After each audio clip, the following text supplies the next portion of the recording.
Hello everyone and welcome to the first episode of City Tap, where we will tap into some of Milwaukee's most interesting bars and nightlife. From historical to musical or unique, Milwaukee offers a wide range of nightlife options that you and your family and friends can check out on your next night out in Milwaukee. In today's show, we will highlight 4 of Milwaukee's most interesting bars, starting with a place that might look familiar from your last trip up north, and that definitely makes you feel at home.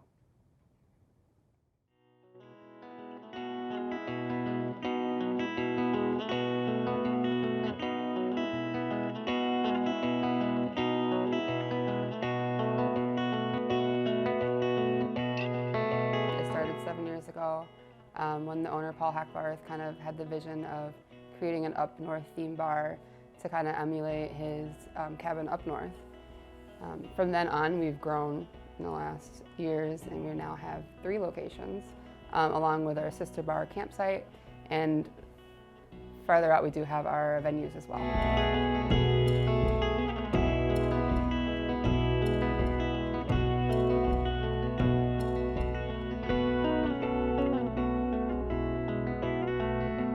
Paul wanted to open a bar. He wanted to have something that was where the neighborhood could go. It was, the spot. He kind of walked into his cabin and he thought, like, I want to do this. Like, I want to bring this home. So he did just that.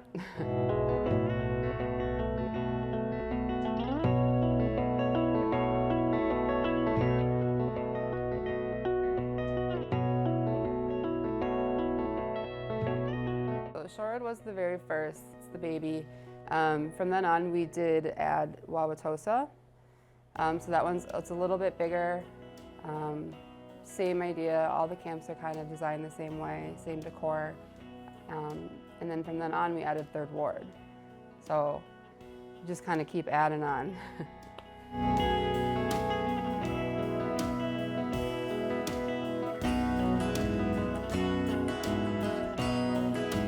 So we kind of wanted to do something with the holidays and just kind of boost the holiday spirit, but at the same time, we were able to help the community as well. So we decked the halls, put a million lights up, Christmas decorations everywhere. It was kind of like Santa threw up in there. And then we added a bunch of, charity events, stuff like that, to kind of give back to the community as well and give everyone an opportunity to come out with their family and friends, enjoy some holiday cheer, and also give back at the same time.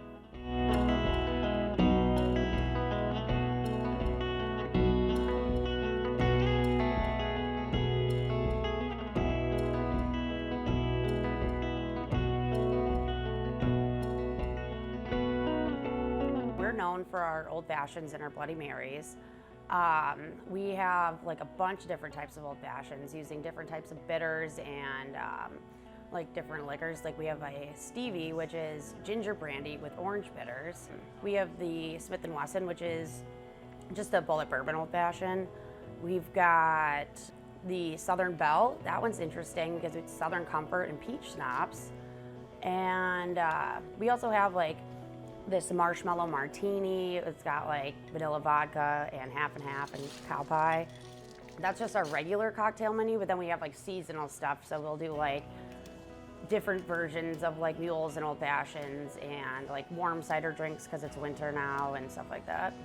My personal favorite that we have is called the Winter Collins, and it is it's one of our seasonal ones. So it's gin, sweet and sour mix, and a spiced pear liqueur, which is really good.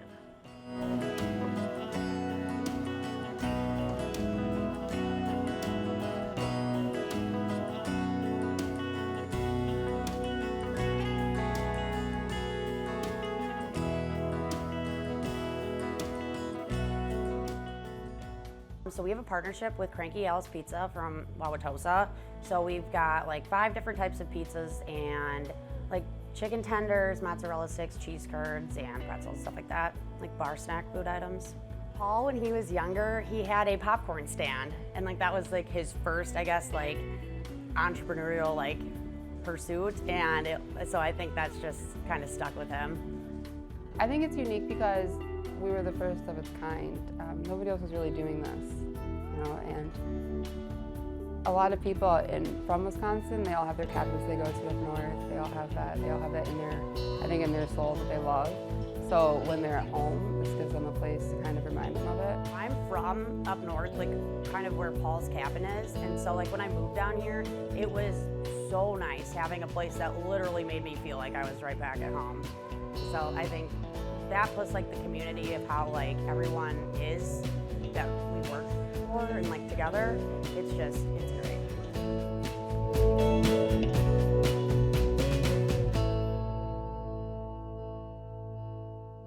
I love how they bring the atmosphere of my cabin up north right here in the streets of Milwaukee. It's a great place to sit inside on a cold winter night. Camp has expanded to 3 area locations: Shorewood, the 3rd Ward, and Wauwatosa. So check out the nearest to you. Now to a place that is rich in German history. That serves over 10 different German beers on tap within a building that is as old as the 1940s.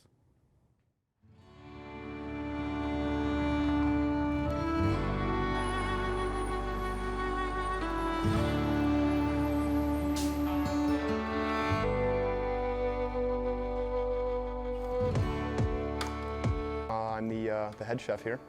I've been working here for a little over 3 months now since we remodeled the kitchen. Things have been going fantastic. Business has been great. I really couldn't ask much more of an East Side staple like Von Trier.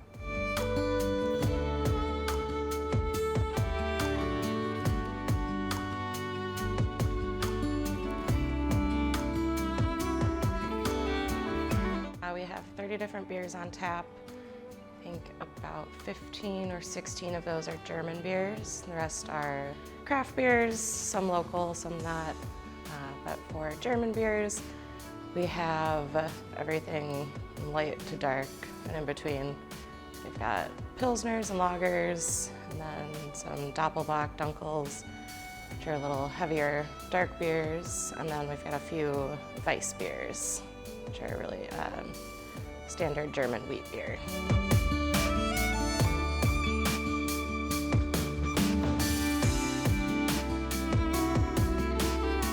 It was very classic German from what I understand before, and from what I understand now is we have a large crowd of a drinking crowd, people that enjoy our German beers and stuff like that, and I wanted to associate that German influence with bar food. And everybody likes to come in here and have a great time. Why not eat some good German-influenced bar food as well? So that's where I come in. We do things on Thursday, Saturday, and Sunday nights. We do German-influenced comfort food.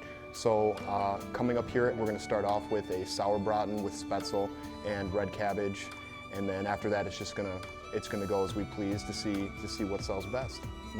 Some of the food that we have here, like our Spätzle, is a side dish, and we have an upcoming dish in our menu change that is going to be a Gorgonzola Spätzle, which comes with a Parmesan and chive cream tossed with the Spätzle.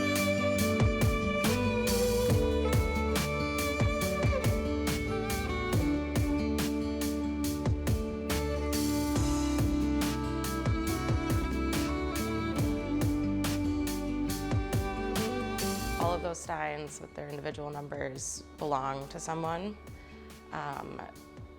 And I think most of the members have been a part of it since we started it about 6 years ago.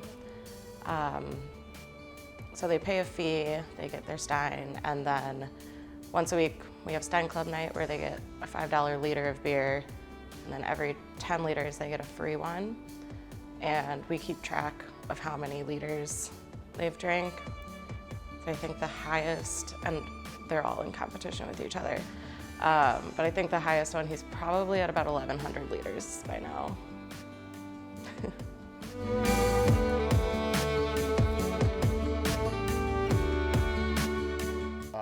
There's this espresso machine on the table back behind me here. That's from, I believe, the early 1900s or late 1800s. And as well as there's a German clock back there, a cuckoo clock, and that is a fantastic piece of wood carving. I think you'd really only see stuff like that in Bavaria or Austria or, you know, Germany and stuff like that. And so that why we have things here, I think that just makes the ambiance a lot better.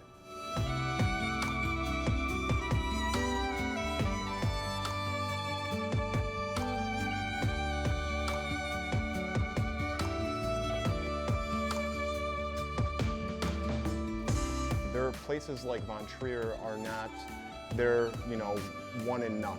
You know, there's not another place exactly like Von Trier. The history, the inside, the architecture, things like that, the building's not going anywhere, you know. As far as why we are the way we are, we're not gonna change. You know, we like the way that we are, we like the food that we serve, we like the crowd that comes in here, and we like the presence that this building gives and the happiness that it brings people. I don't think that many other German places, now there's a couple, but I don't think many other German places in Milwaukee bring the oomph that Von Trier does to the east side.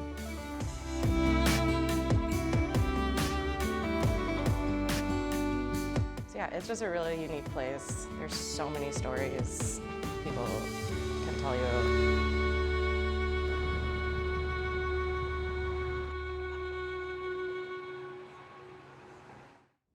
For Milwaukee being so rich in German history, Von Trier is one of the first places I think of. They have been a part of Milwaukee's history for so long. If you're interested in visiting Von Trier, they are located on the corner of North and Barwell. I might have to get my own Stein next time. If you're interested in live music, I've got the place for you. It's in just a few blocks off North Avenue, and it gives off an atmosphere that you have to experience.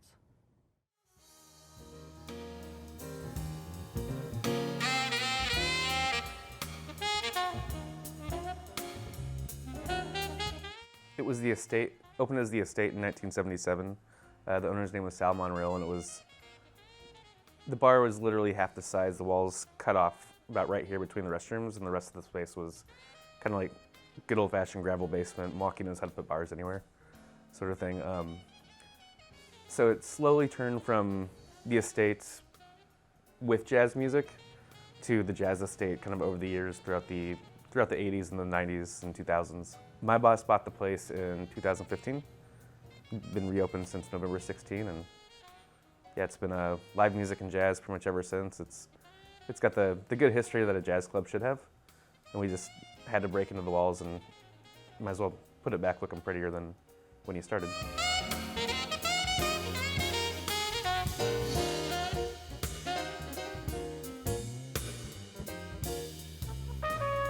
We've got live music 6 nights a week. For the most part, no cover Monday through Wednesday, and then typically a cover Thursday through Saturday. The music ranges from kind of good old-fashioned like light hard bop and swing and jazz in the context that you might think about hearing it. But it's also always good to kind of expand out, and what jazz's influence is such a wide variety of music. So we definitely have quite a few groups that go like pretty heavy like R&B and kind of neo soul, stuff like that. And so there's something for everybody. There's regulars that will hang out any night of the week. There's also regulars that you know you're only going to see like when certain shows are going on, which is kind of cool. So it's kind of always something new and different every night. You never quite know who you're going to meet, and that's definitely one of the cool parts about the bar.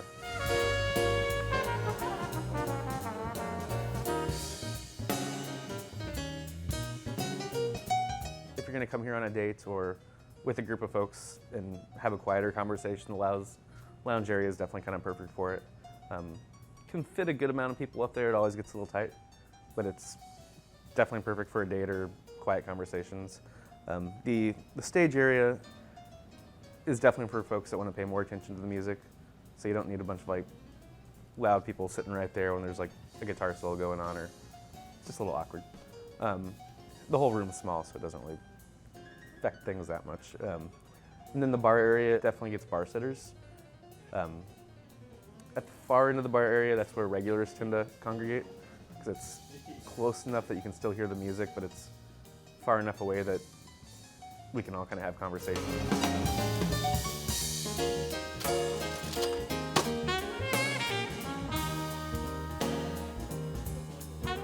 We also have our Jazz State Old Fashioned.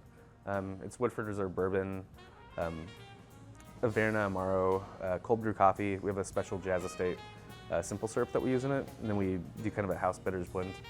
And so it's not your classic Wisconsin old fashioned, but the rest of the country kind of does things different than Wisconsin does. But they're both right. Just depends on what you're in the mood for.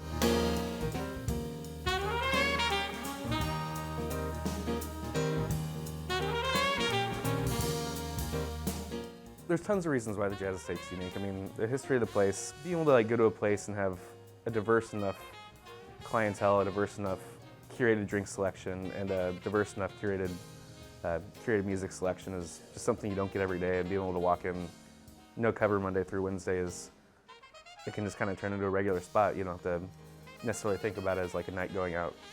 It's just kind of part of your everyday routine.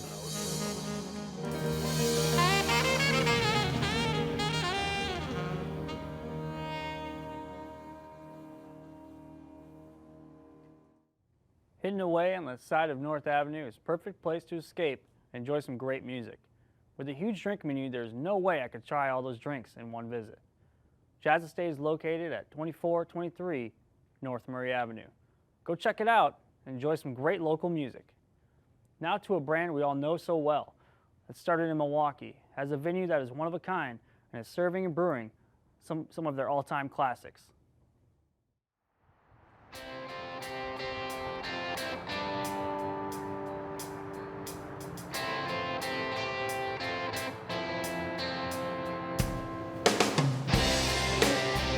This building was built in 1872 as a first German Methodist church, later taken over by Pabst Brewing Company. Captain Pabst came in, bought the building because the congregation did not like all the noise and smells that came from the brewery. So he built a similar church like this 2 miles west of here for the congregation, which is still open today. And then Pabst took over the building. The room we're in right here was a Force Keller restaurant, and then the upstairs was the Pabst training center. They basically held like your orientation day kind of thing. That went all the way until Pabst closed in 1996, and then Eugene Casper took over the company in 2015. He is the current owner of Pabst, and he wanted to bring Pabst back to Milwaukee. So he saw this church, and he's like, we're going to brew beer in there. So in 2017, after 2 years of renovation and a lot of money, started brewing back here in this church. Down in this basement is the brewery, and upstairs is still the tap room / music venue.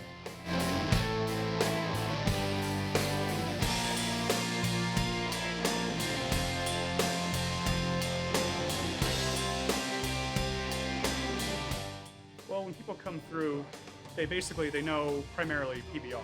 They're not really aware that there's this whole other range of different beers and the like that we produce. So I think it's great in that way, since just about everything on the menu except actual PBR we brew in-house. So if you have a particular flavor that you like, you can take some home with you, and it's cool to see even a year or so later it come back, and people ask all the time about different beers and the like, is this one coming back? And I think that's pretty cool that they can associate craft beer with the Pabst brand too.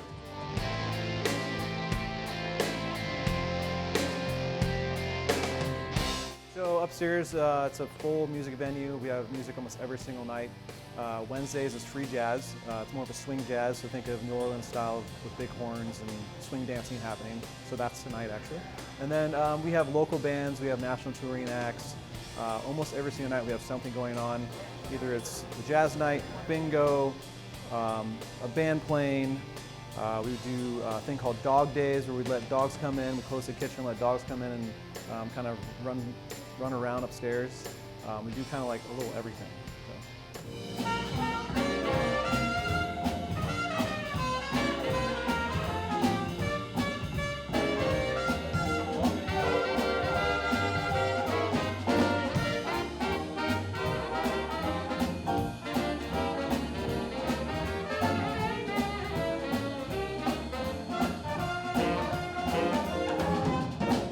If you go back to actually Jacob Best, who started the Best Brewery, Pabst spun off from that, from Captain Pabst taking over. Then also Miller too. So 2 big breweries in America would not be alive without having Jacob Best starting in Milwaukee here. So us coming back to brew here was very important to keep that legacy, keep that thing kind of going.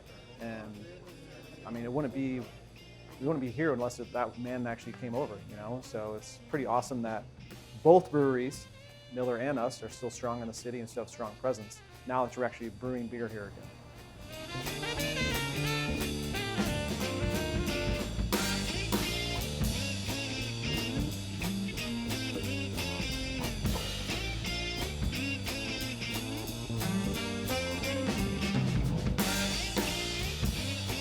This is the test kitchen or pilot house for the national Pabst Brewery brands. So anything that comes from our brand managers, whoever it is, it's like, hey, we're brewing, we got this idea for a beer. It might be for Lone Star, which we don't. And it might be some other version of Lone Star that we want to do, or a collaboration. It will start in this basement first.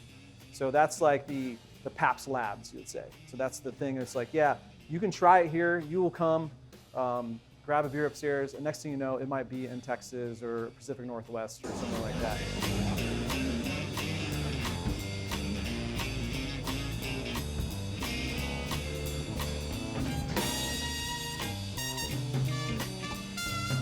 They've been knocking it out of the park with different styled sours, different summer lagers. So if they can keep that up, then all the better.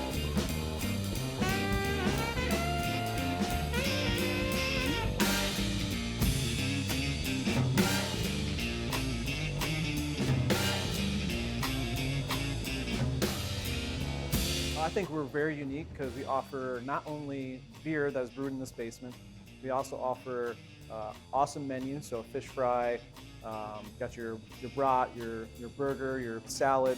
We have a full kitchen upstairs. It's called the Great Lakes Galley.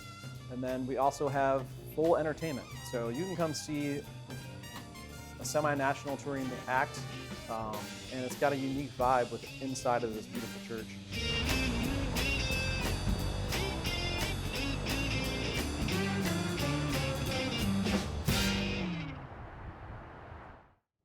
Pabst is a true Milwaukee classic, with roots going as far back as 1844. It's great to see Pabst is still brewing and serving drinks on the grounds of the original Pabst Brewery. If you want to check out the Pabst Tap Room, you can, at 1037 West Juneau Avenue. I want to thank all of you for joining us as we got to look back at some of Milwaukee's most interesting bars and nightlife. Whether you are interested in the history, music, or uniqueness, Milwaukee has something for you. Thank you, and take care.